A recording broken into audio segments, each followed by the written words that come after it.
Arsenal sets up Emery reunion, Haaland's insane wage demands, Varane in United talks a transfer roundup, and today's Friday Feels all coming up in the next few minutes as I'm your host Matt Froelich, you are the OneFootballers, and this is the Daily News.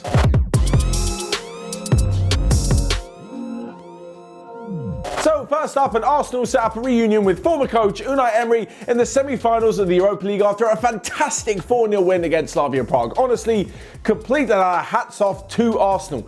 They were brilliant. They showed great attacking intent, especially the likes of Smith Rowe and Bukayo Saka, who were brilliant. And even after having a goal disallowed in the first few minutes, they still kept up this intensity and went to be 3-0 up by like the 24th or 25th minute, I think. It was such a good performance and really showing good signs of progress from Mikel Arteta. It now sees them through to the semi-final of the competition. And honestly, after the 1-1 draw last week, you would have thought it's difficult. Of course it's difficult. You're in the quarterfinals of European competition. So to go and win 4-0 after Lacazette doubled his tally in the second half sort of made it look like a really easy game on the face of it.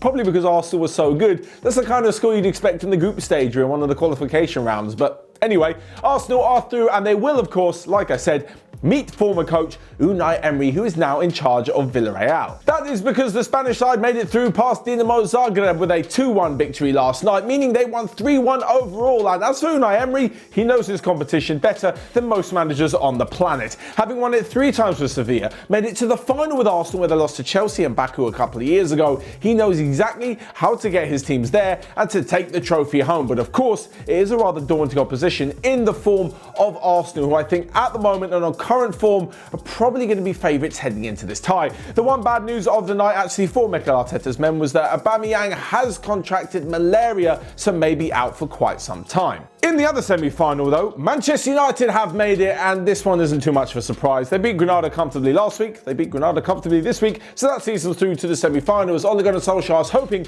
to reach the first final of his Manchester United career, and the first final that they've reached since they won the Europa League back in 2017 under Jose Mourinho. But their opponents will be Roma, and there is a fantastic story behind their victory over Ajax. Last week, Rome had a brilliant 2-1 victory away at Ajax, and even though Ajax took the lead last night, it looked like they were going to be heading through on away goals until Edin Dzeko scored, and it meant confirmed that Roma would be heading through to the semi-finals. But here is where the story gets interesting. So 3 years ago, Riccardo Calafiori, I believe that's how you pronounce his name, was a 15-year-old left-back in the Roma youth team, and he had quite a serious injury during a game.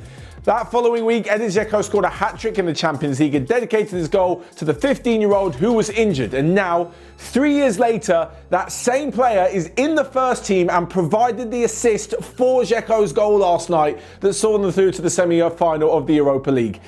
There's so many twists and turns and different subplots in that story. I absolutely love it, and I'm all here for it. And of all the negative news in football, I'm so glad we get to talk about something positive.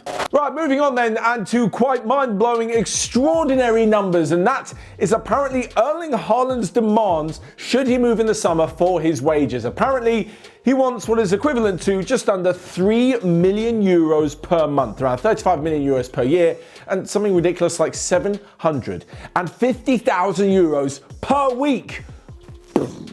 Honestly, the reason I think for this, and I blame Kylian Mbappe, and I also blame Neymar.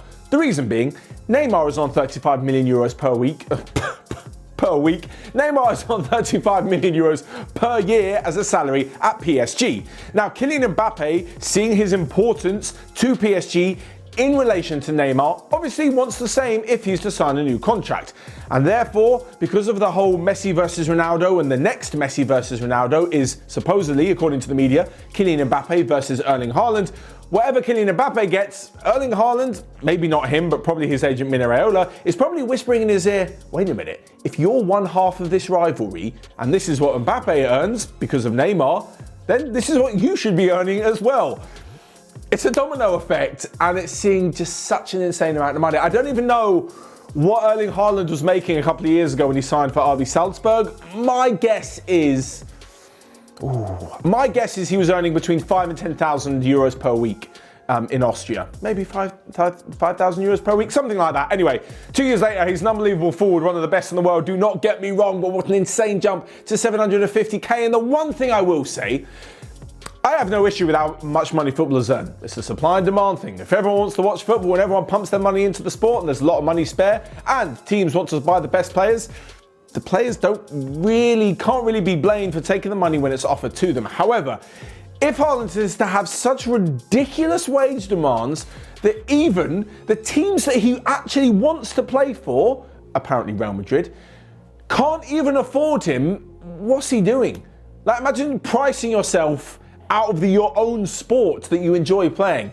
Doesn't really make sense to me, in all honesty, because if, like we've been told, that those wage demands are true on a 5-year deal, that's around 175 million euros, or maybe a little bit more. On top of this, you've got commission from agents, and Mino Raiola likes to take a big fat commission. And on top of this, we haven't even started to discuss the actual transfer fee that it's going to cost.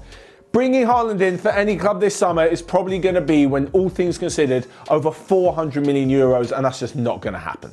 Anyway, moving on to a deal that's going to cost considerably lesser amount of money than 400 million euros, but still, in today's market, quite a lot of money, and that is the deal taking Raphael Varane to Manchester United. Apparently, the club are rather interested in the centre-back, and they have had a few encouraging words that he is willing to leave Real Madrid. And this, for me, throws up so many questions because it seems that nobody has any clue what's going on in Real Madrid's defensive line. As for Manchester United, somehow they've managed to make this Lindelof-Maguire central defensive partnership work, but in an ideal world, I think they'd probably prefer to pair Varane with Maguire.